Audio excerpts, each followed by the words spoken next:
वसुदेवसुतं देवं कंसचाणूरमर्दनं देवकी परमानन्दं कृष्णं वन्दे जगद्गुरु गुरुर्ब्रह्मा गुरुर्विष्णु गुरुदेवो महेश्वर गुरुसाक्षात् परब्रह्म तस्मै श्री गुरुवे नमः।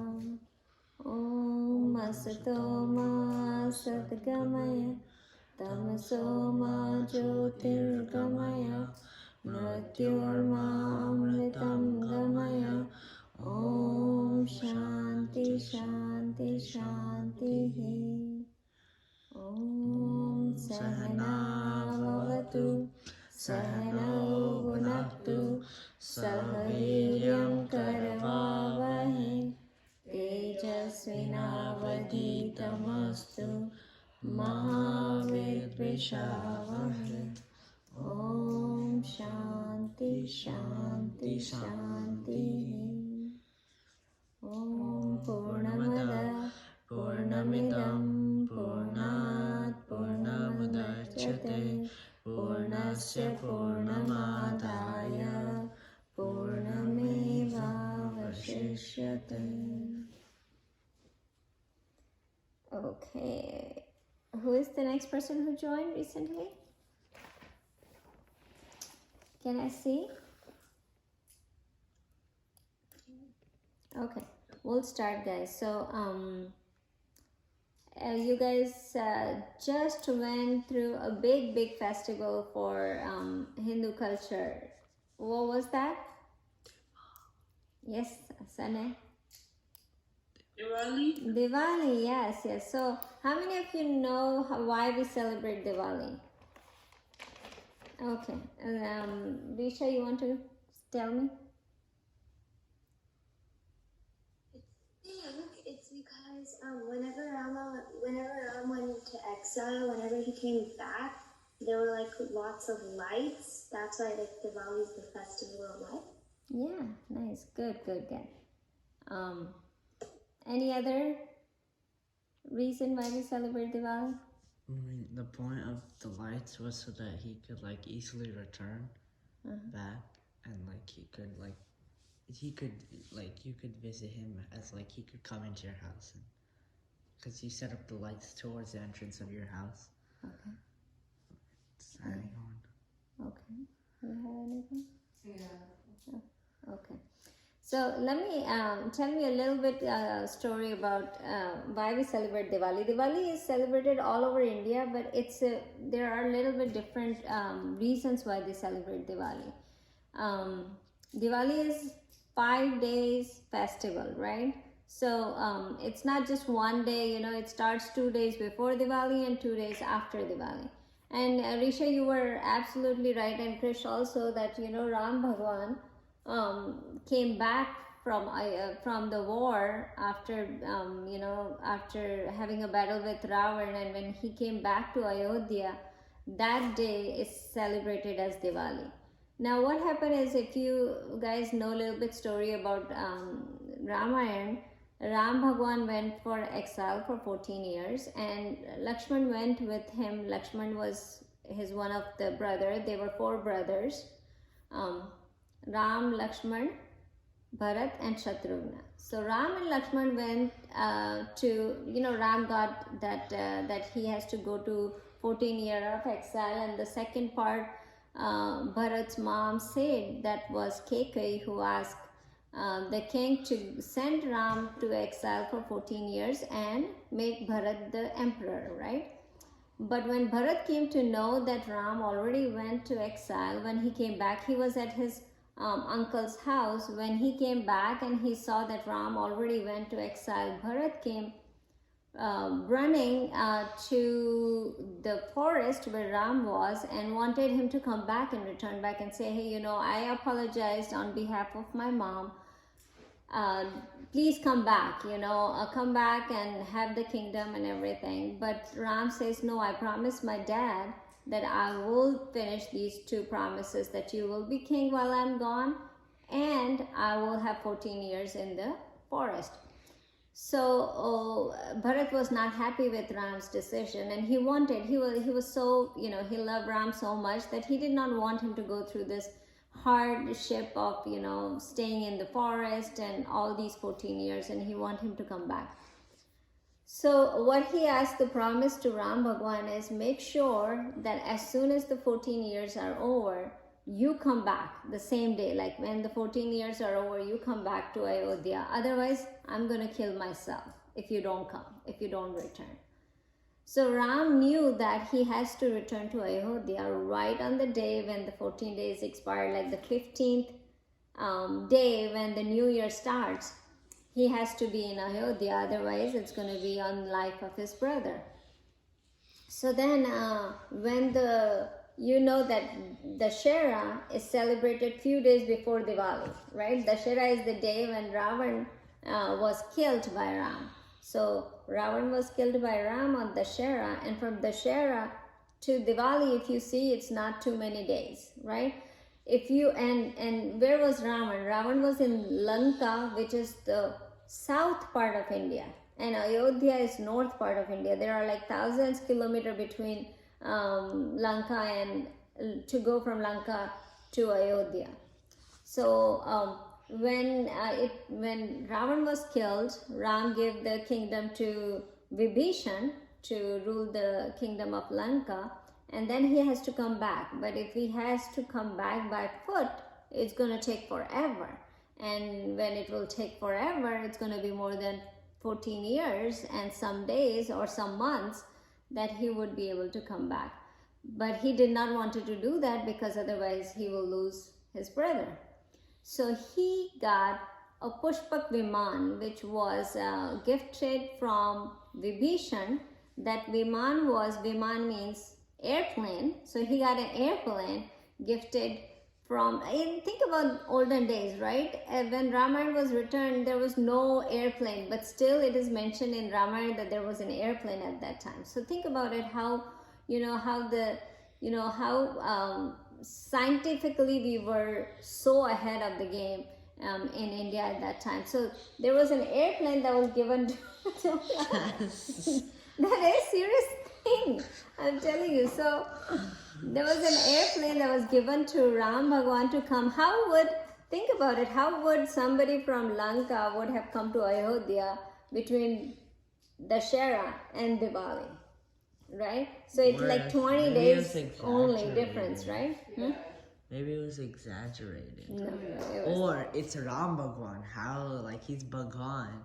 Yeah, he can easily get from the share. Again, I'm just saying it, that think about it, like how, the imaginations were beyond. At that time, the imagination was, even if it is imagination, it was beyond the level of, they saw the reality coming years down the road. So when Ram came exactly on the 15th day, like 14 years passed, and then 15th day, that was the Diwali.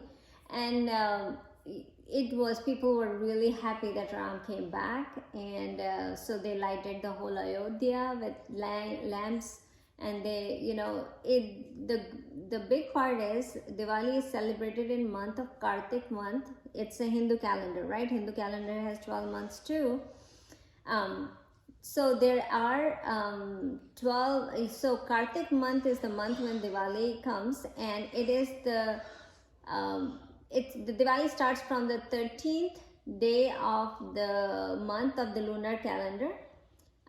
When there is no moon, right? So on Diwali, it's Amavas. Amavas means there is no moonlight. And that no moonlight, when Ram Bhagwan was coming, when there was no electricity, think about it, how we can show him a way to come to Ayodhya. So then everybody light the lamp in front of their house, and that's how the Diwali was celebrated at that time. So one part of this, when you go to the south of India, Diwali is celebrated for a different reason. And the reason in South India, this is for the north part of India, most of the north part of India celebrate Diwali as Ram Bhagwan coming back to Ayodhya. In South India, it is celebrated for a winning of Krishna Bhagwan over Narkasur. So there was a demon named Narkasur who was actually son of Lord Earth and Vishnu, right? So this Narkasur was, though he has a divine blood because it was Earth and Vishnu, but he had a demon behavior. Parvati. Vishnu and Earth. But like, The son of parents, I'm saying the parent, Earth. Well, who is the earth? Earth Devi, Bhumi Devi. Bhumi. Right. So then what happened is Narkasur was born with the demon, all the demon behavior. And then when Earth or Mother Earth saw that his her son is with the demon behavior, what he did is she actually asked that before. So she knew that Vishnu Bhagwan will get upset because he has demon behavior. So someday or one day Vishnu Bhagwan will kill him because of his behavior. So she asked that, hey, make sure that you don't kill your son. Give me this wish. And then Vishnu Bhagwan gave the wish saying that your son will not be killed by anybody else except you. If you feel like he's doing wrong thing, then he will be killed. Otherwise, he will not be killed. So this guy, when he grew up, he was again with the demon behavior, Narkasur, and he started killing everybody and capturing all the people. And when he all three loks, when in Hindu mythology we talk about there are three loks, right? Heaven, earth, and hell. So then all three loks he started going and capturing everybody. So then in heaven's king is Indra Bhagwan, right? So Indra Bhagwan, when he started looking at Indra Bhagwan had a lot of elephants and a lot of money and jewelries and stuff like that. So when Narkasur looked at that, he said, okay, you know what, I need to capture heaven. So he started fighting with Indra Bhagwan. Then Indra Bhagwan came running to Vishnu saying, this guy is coming, he's very powerful, he is fighting, he's going to take over the heaven, come and help me.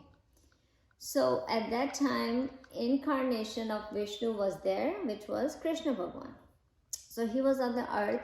So then Vishnu says, okay, you know what, Krishna Bhagwan will help you.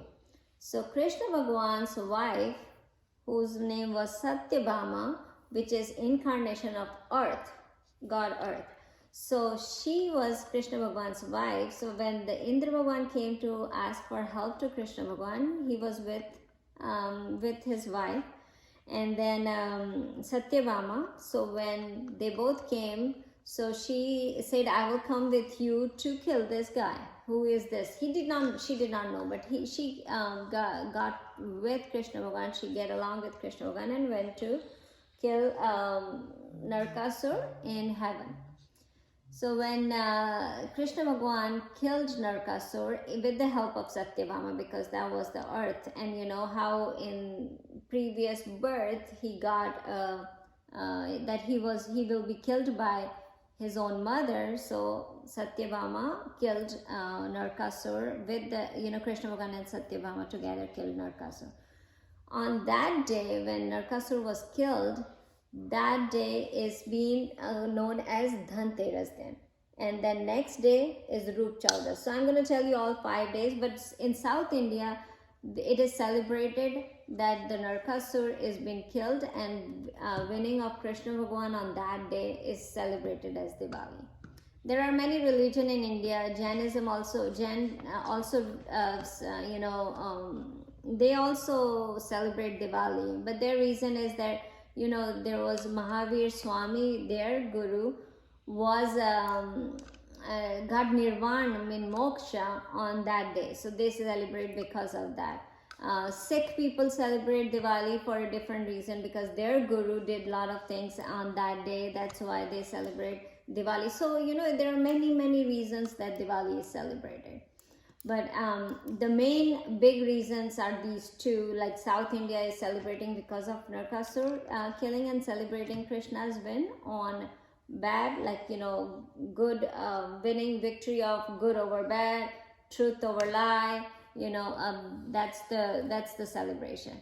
Now I will tell you just a little bit, scientific way why these 5 days are so important for for us. As I know these are the olden stories, but there are really good, scientific reason why Diwali is celebrated too.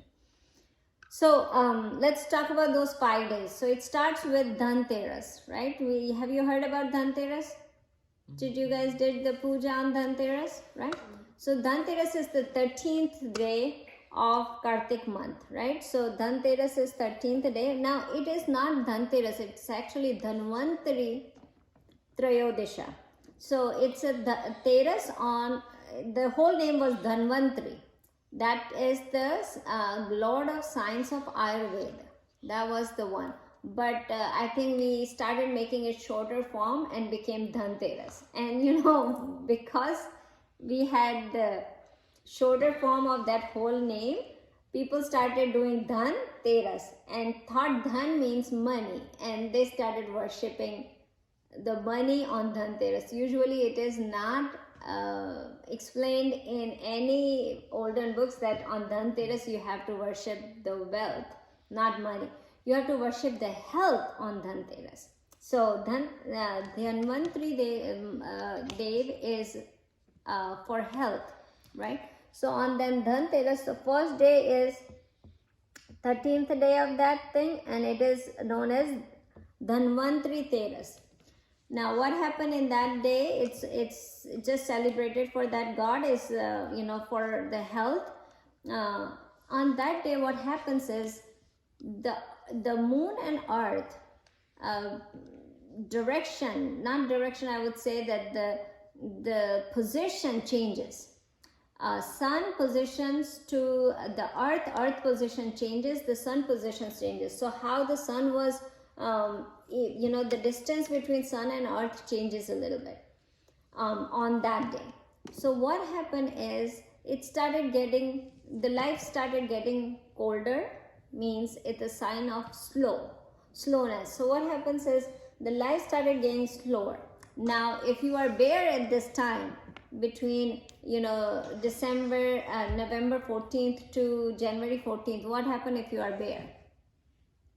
You hibernate, right? So, and even if you put a seed in the soil, it doesn't germinate that fast enough. So the natural life starts getting slower between this time, then the Dhanteras comes, to 14th of January.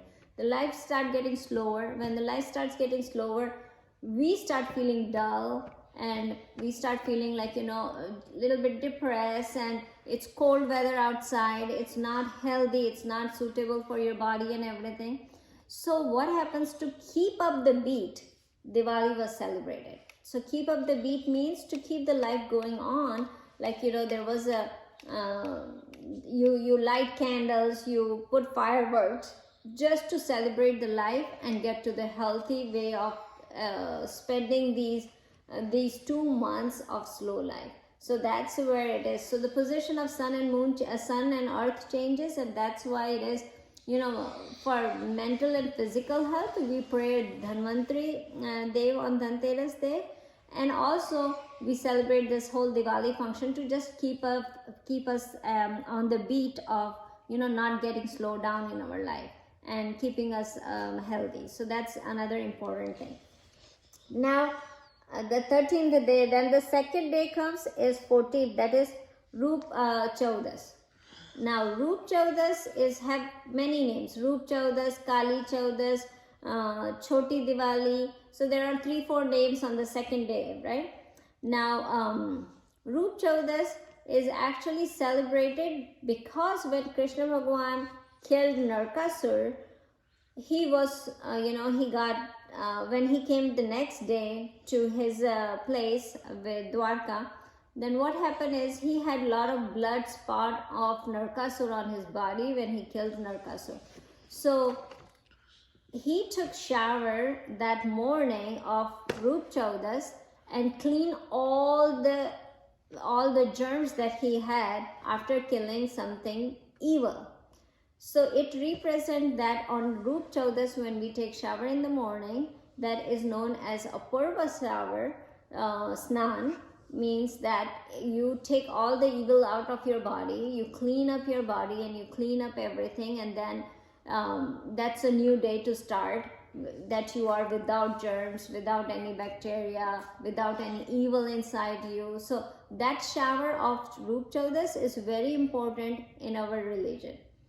So people do like oil massage and take shower on Roop Chaudas day or Kali Chaudas day, to just make sure that that's a way to think that, hey, we're gonna keep our body clean and we're gonna be out of our all these evil things, right? So that's the 14th day.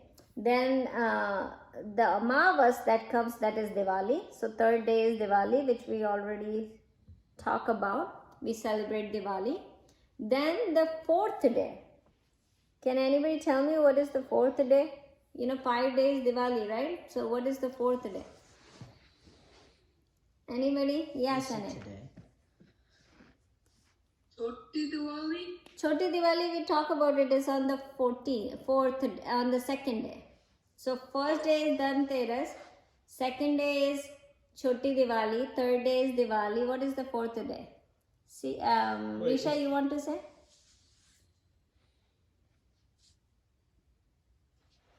New Year? New Year, you're right, New Year. So, and again, this is celebrated differently in different religion of India, right? It's not New Year all time. Now, what happened? There is a Hindu calendar, right? We always use English calendar, but there is a Hindu calendar also, which is Vikram Samvat. We said Vikram Samvat. This year, it's going to be 2078. This new year is 2078, like we are in 2021. In Hindi calendar, it is 2078 started. So it was Vikramaditya king a long time ago in 57 AC, I guess. No, before Christ, BC. So he made the calendar. So he was the one who created all this calendar with 12 months in there, and it goes from moon, full moon to full moon. That's the whole month. That's how it goes. In some region of India, it goes from full moons to full moon, or in some region, it goes from no moon to no moon, right? So that's how it is being said. So in Kartik Mas, in a lot of North Indian countries, not North Indian state of the India, we have Kartik Mas is the new year where it starts. So the next day of Diwali start as a new year for them. So the whole new year starts on that day, right? So that's a lot of people celebrate New Year. A lot of people celebrate it in March. So it depends on what part of India you are from. Some celebrate New Year on this day, some celebrate different days. But then this is very auspicious day also for us, right? Then comes the fifth day. You know what is the fifth day? Who's going to tell me what is it? Which one of the days is today? No, today is sixth day, fifth day. That was yesterday. Oh. Yes, Anil. Bhaiya Dooj? Bhaiya Dooj. Awesome, Raja. That was nice. Bhai Dooj or Bhaiya Dooj, however you say that. On this day, it's kind of similar like Rakhi, but I will tell you what is the difference between Rakhi and this.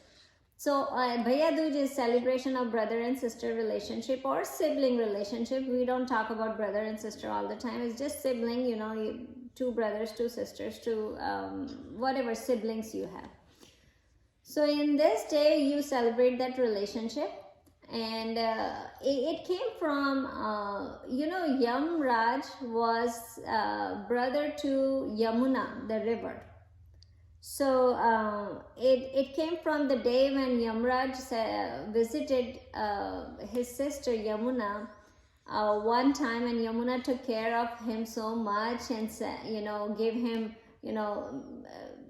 bring aarti to him, then made so much food for him, and give respect and give a lot of stuff to him when he came to his house. So Yamraj got very, very happy with the treatment that his sister gave it to him. So he announced that this day will be known as Bhaiya Dooj Day, because this day all brothers will go to their sister's house and celebrate this relationship. So that's where it started from. It has a story about Krishna and Subhadra also, that were brothers and sisters, and they celebrated that too. So there are many other different stories about Bhaiya Dooj. But on this day, what happens if sister and brother lives together, siblings live together, they celebrate. But when a sister gets married, they go to a different house. The brother goes and check on sister on this day. Is the brother goes to the sister's house and see if his sister is doing well, staying good in his house. This is what it happens on Bhaiya Dooj. That's why. On Rakhi Day, sister comes to the brother's house. When they get married and they are in different families, the sister comes to the brother's house on the Rakhi Day and tie the Rakhi. On Bhaiya Dooj Day, brother goes to the sister's house to check on his her, what is the status there, how is she doing, and then that's the Bhaiya Dooj. And then in both the days, similarity is that sister gets some gifts. It's always there, right? So that's in both days, sister gets some gift. Rakhi, when they tie Rakhi, sister gets some gift, and when the brother comes to sister's house, she still gets some gifts. So that's how the Bhaiya Dooj is celebrated. So these are 5 important days for our religion that we should follow and we should celebrate it, right? So any questions on that or anything that you want to add on? Okay, so we will, let me see if I have anything in these 5 days then.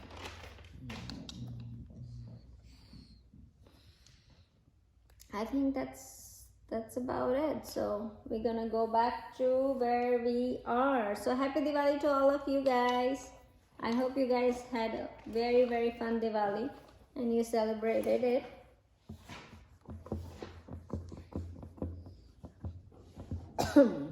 Okay, so let's go back to our chapter 3. Okay, so chapter 3 started when Arjun asked the question that what should I do, right? You are talking about Karma Yoga and Jnana Yoga, and you mention, he says to Krishna Bhagavan that you mentioned that Jnana is superior to Karma.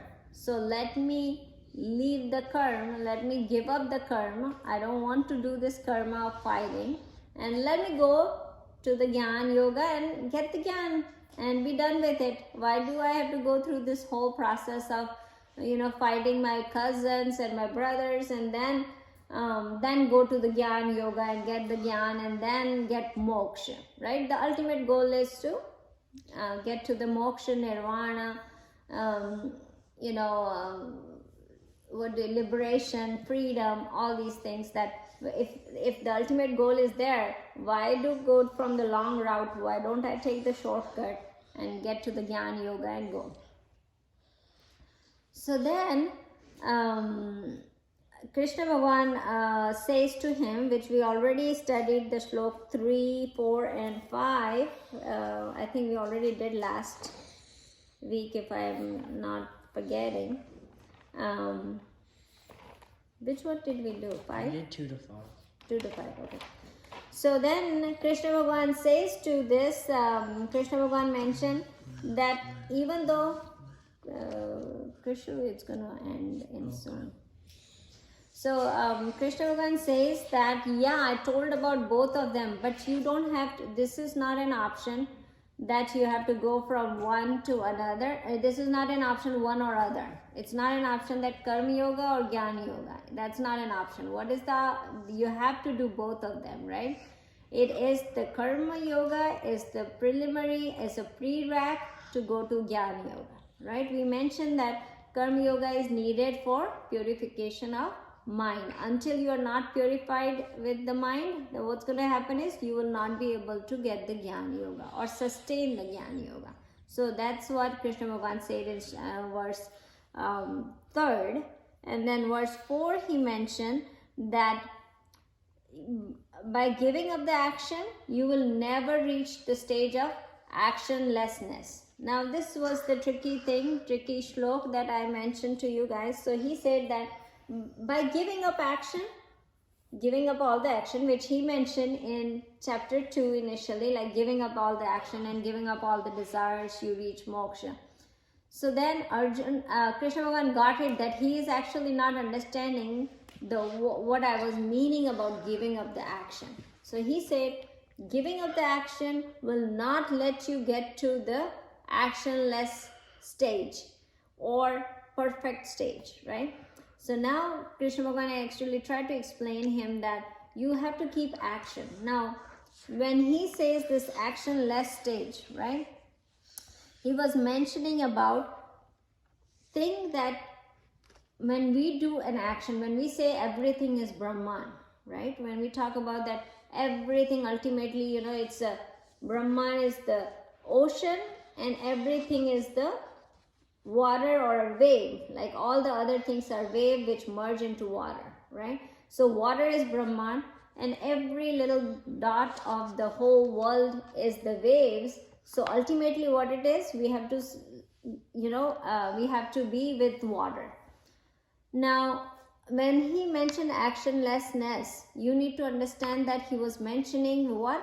That it's not just that you are giving up the action. What it is, you are, all the actions are also Brahman, right? Everything is Brahman, then all the actions are also Brahman. So then that stage is actionless stage, right?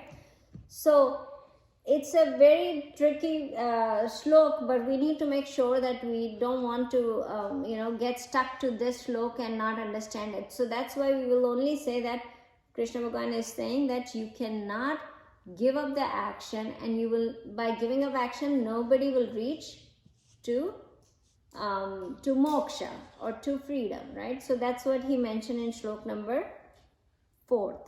And then 5th, we talk about it that, what was the 5th one? It shows that you are, even that we cannot stay still, right? Even for a minute minute, we cannot even stay still. Because why? Because we are born out of the nature. Our mind is born out of nature. Those 3 gunas, that is born out of nature, right? And what is nature? Nature is always constantly moving, changing. So if we are born out of nature, which is constantly moving, then what's going to happen to us? Can we sit still?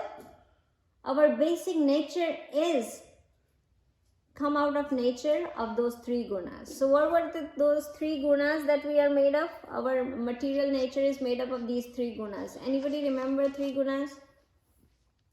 What are the 3 gunas that we are made up of? Yeah, Sane? Was it like passion? And passion? That's the only one I remember. Okay, no worries. Anybody else? Yeah. Rajasic, Sattvic, and Tamasic. Okay, what is the Tamasic? Ignorance. Tamasic is ignorance. What is Rajasic? Passion. Rajasic is passion. So you remember passion? And what is the Sattvic? Goodness. Goodness.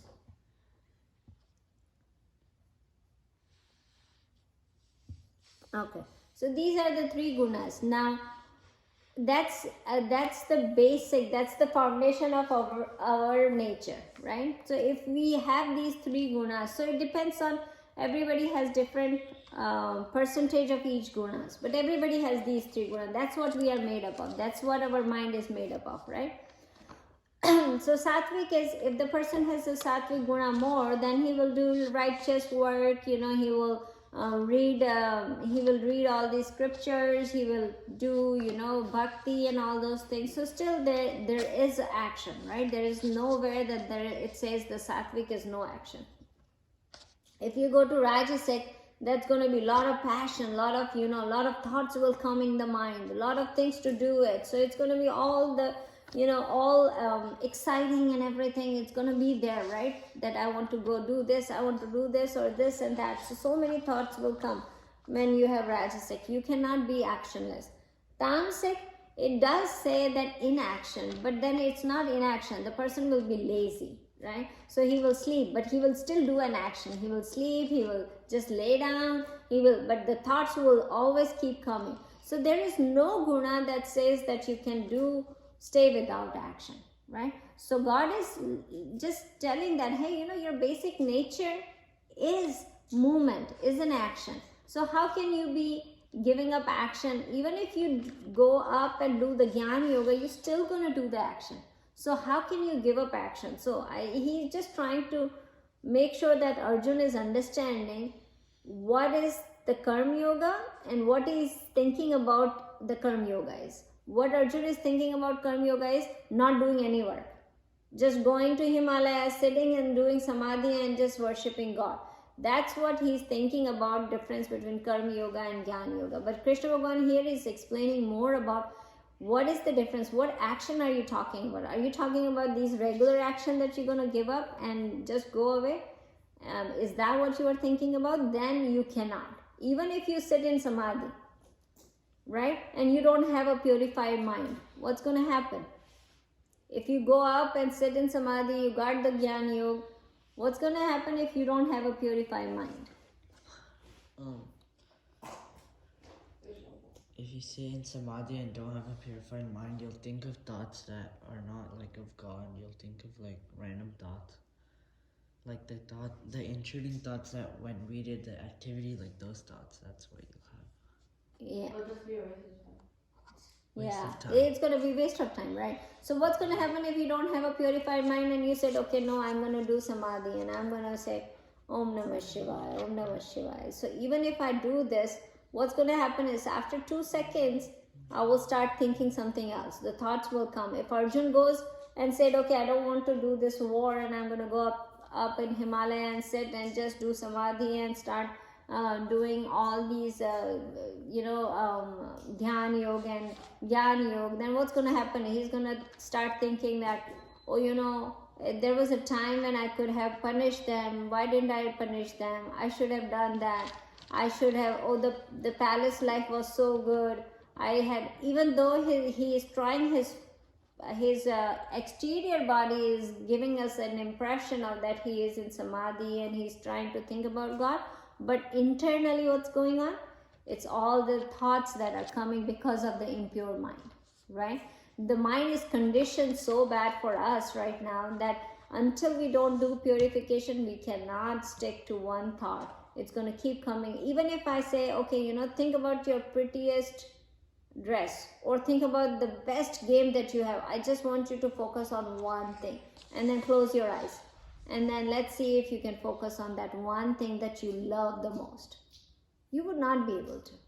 Why? Because we don't have that mind of, which can focus on one thing, because we have so much impurity that's going to keep coming. The thought's going to keep coming, right? So Krishna Bhagavan is saying that you need to think about it, what you are thinking right now. It's not that your mind is ready to go to the next level of Jnana Yoga, right? So that's what he said. Sean, can you turn on the light? I cannot see the book. So now, Bandhaya.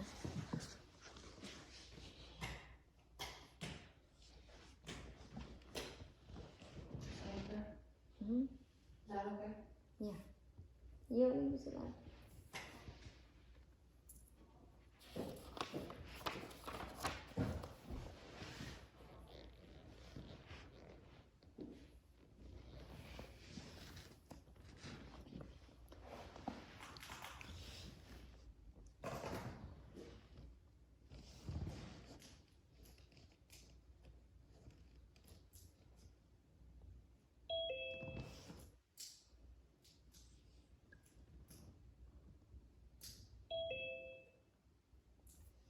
Okay, so then what happens is, so Krishna Bhagavan says, so on this path, when you think about not working, not doing any action, the wise person, what he would do is, the energy is there. He will just channelize the energy in the right way. That's what you need to find out. And then he starts explaining about the Karma Yoga. So we'll take, so now what happens is, if you, Krishna Bhagavan on fifth one says that, hey, that it will not be possible for you to do Gyan Yoga without having purified mind. So now in the sixth verse, he is trying to explain what happens if you go and do without purified mind, right? So let's go and read the sixth verse. Nana, can you come forward, please? More forward. More forward. Right here. Okay. What? We're gonna do sixth. It is chapter 3rd and 6th. Oh, I got it. Got it? Okay. Hey guys, will you remember that from 10 to 20, when we reach there, Sunny, can you take the recitation of the slok? When we go from 11 to 20? Sure. Okay. Let's do 6. Nana, you ready? Yeah. Okay. Karmandriyani samyamya Karmendriyani samyamya ya aste manasa smaran ya aste manasa smaran indriyartan vimudatma indriyarthar vimudatma mityachara sa uchyate. mityachara sa uchyate. We're gonna sing together. Karmanyani samyamya ya aste manasa smaran indriyartha vimudatma mityachara sa uchyate. So Krishna Bhagavan give a strong warning here. What does he say? He says that diluted person, the person who is externally, all the external organ is showing that he is, he will not do any action, right? He is devoted to God. He is not going to do any action that's the worldly action. I'm not going to walk, I'm not going to talk, I'm not going to eat, I'm not going to do anything.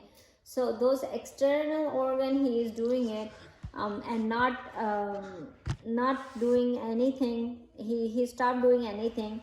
Then what's going to happen? And then he says that I'm going to be meditating. That person's mind internally will be full of all the thoughts that are coming. Like it will going to be all the different kind of thoughts of their continuously he's going to be dwelling on the worldly desires. So all the dwelling going to be on worldly desires.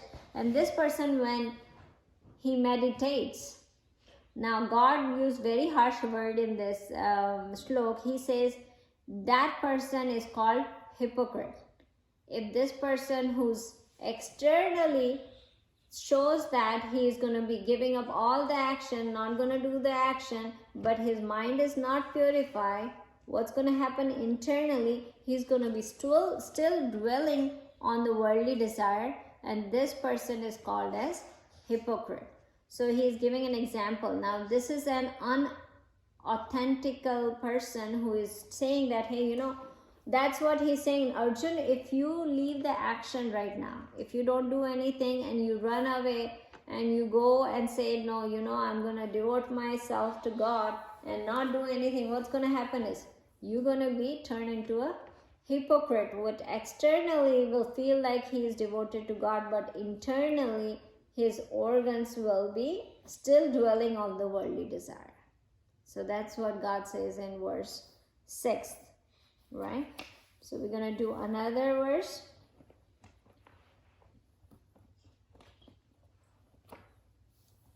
That's going to be 7th. You ready, Nana? Yasta indriyani manasa. Can you be a little louder, please?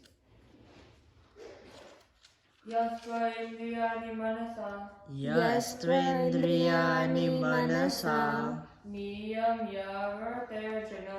Niyam yaravaterjuna Karmandi karma yoga. Karmanye karma yogas Asakta savishishyate. asakta savishishyate. Now together. Yasya indriyani manasa niyam yarvaterjuna Karmendriye karma yogam asakta savishishyate. Now, you want to go? Okay. Bye. See you in the next class. Okay. So now, in the contrast of that hypocrite that Krishna Bhagavan explained, right? In contrast of that, the person who performed the Karma Yoga, right? Who has the skill to do it, and how to act in this world, who knows that, who deals with the who works with the spirituality in this world, who do his Karma Yoga. It has a look at that when you come in this world, you will come with the default setting of these worldly desires. You come with default setting of this, right? As your mind will directly goes to the worldly desires, worldly thing. But the person who do the Karma Yoga, again, Karma Yoga is very well defined. How is the Karma Yoga? So on the other hand, who controls the senses and the desires, so who already did this Karma Yoga and control their senses, the mind is pure. When that person does the action and willing to do the action, then what's gonna happen is the action through this Arjun, the action through this Karma Yoga, they are excelled. So they get to the next level, the person who will do that. So again, he just in these last two shloka, what he was trying to do is, he was trying to explain that if you don't do the Karma Yoga and directly go to, without purifying your mind, if you directly go to the next step, what's going to happen is you will act like a hypocrite. But if you do the Karma Yoga, that's when you can excel to the next level, because then you have a purified mind and you can do that. So what happened is that this body mind, there is a complex, right? Body, mind and intellect complex. This complex is there with when the person gets this understanding that this complex is other than myself, I am different, this body mind complex is there, but the person get understanding of that I'm not this. Now where does the understanding come from? The understanding is where? In our intellect, right? That's the part of body mind complex. Where do you understand? Where do you get understanding? You have to use your intellect to get understanding, right? It's not that something else is understanding. It's the body mind intellect. The intellect is used to get understanding. When you get this understanding that using these tools, this machine that I have, the machinery that I have been provided, this Brahman is provided this machinery which has included body, mind and intellect. When I use this intellect to understand that what it is, that I am this Brahman, I am this consciousness, I am not this body, mind, intellect. When that is done through the Karma Yoga, right? When we pass through the Karma Yoga and when we stabilize in this wisdom, that we are not this body, mind, intellect, that's when you get the moksha liberation. So using the tools given, you have to use that tools to get forward. You cannot say, okay, I'm not this body, mind and intellect, let me throw this away, and I'm not this person, I'm not this person, and I need to throw them away. That's not. So God is giving an importance of the tool given by the God to you, using that tool to understand what is real you, and then go through it. That's where the Karma Yoga is important, right? To make sure that we use these tools to understand what we are, and that's where the path of moksha comes, right?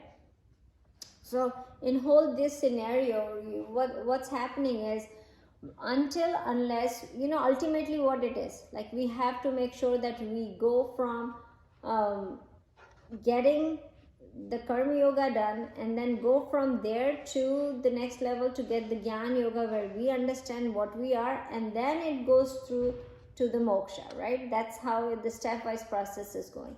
Now, if we are not doing this foundation of karma yoga, then there is no other steps will be followed right away. Now, karma yoga is, what happens is, we are doing the daily work. We need to bring the divinity in this daily work. That's what Krishna Bhagavan is going to be trying to explain that. Now, you do things like, as I was giving the example last week, that you do homework, right? Now, devoted to God. Now, little simple things. When you eat food, are you eating for yourself, right? Are you hungry? That's why you eat food, right? Is the neighbor hungry and you eat food? That doesn't happen, right? You are hungry and you eat food, right? How can you devote eating food to God? Say your prayer before food. Saying the prayer. What do you say, Sana? Thank God for the food. Thank God for this food. What else you could do? You could offer the food to Yeah, you God. know. You offer the food, like praying. What else you can think? If I don't know any prayers, I don't do any prayers. I just offer, in mind. What else I could think? Thank God for the food that you have and that you're able to consume this food. Yeah, that's also a good thing, which Sunny said it too. So that's one thing. What else? What else you could think about when you are eating food? How can you make this as a divine karma? Like, this is a karma, right? We are doing karma, means we are doing action of eating food. Eat it for God. Eat it for God too, right? That's another way to think, because God gave me this tool to function here, right? I want to utilize this tool. How would I utilize this tool? By taking care of this tool, right? I need food for this body, which God gave me this tool, and I need to take care of it, so I'm eating food. So again, this eating action of our food is not just because I'm hungry and I'm eating. Then what happens when I'm hungry, I'm eating is regular karma. It's karma, right? We are doing karma. We are doing action. To make it karma yoga means to make it divine action. What we say that, okay, this body, mind, intellect is the tool that is given by the God. I had to take care of it until I understand the process of getting freedom, getting liberation, getting consciousness. I need to survive in this body, right? So that I can have that in understanding, using my intellect to understand this, the whole, like, what is my real self. And until that time, I have to take care of this. Let me eat food and give nutrition to my body so I can survive. That's another way to think, and that's also a divine way to change your eating food or cooking food for yourself as a divine action, right? So that's again another way of karma yoga.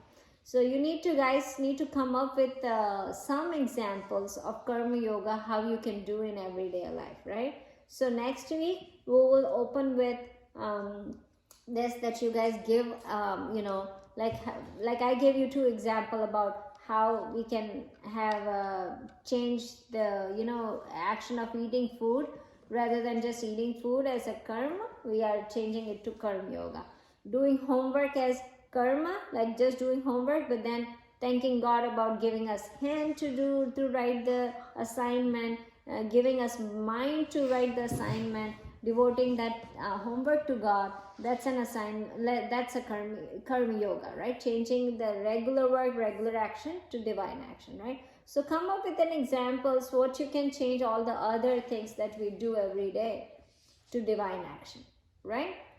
So you guys come with those examples, and we will start from there next week. So let's like how as many as you can think of. Yes. As many, more the merrier. As many as you can think of. Okay? Let's close it. Vasudeva Sudam Devam Kamsachanuramardanam Devaki Paramanandam Krishnam Vande Jagadguru Gurur Brahma Gurur Vishnu Gurur Devo Maheshwara Guru Sakshat Parabrahma Tasmai Shri Guruve Namah. Shri Krishna Arpanamastu. Okay, bye Sane. Good to see you, Raja.